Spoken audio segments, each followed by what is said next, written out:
Noong panahong iyon, napansin ni Jesus na ang pinipili ng mga inanyayahan ay ang mga upuang nakalaan sa mga piling panauhin.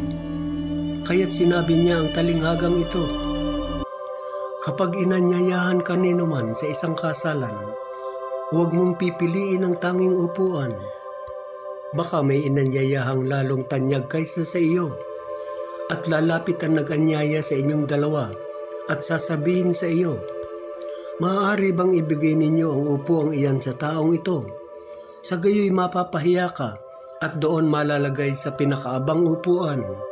Ang mabuti, kapag naanyayahan ka, doon ka maupo sa pinakaabang upuan, sapagkat paglapit ng nag-anyaya sa iyo ay kanyang sasabihin, kaibigan, dini ka sa kabisera.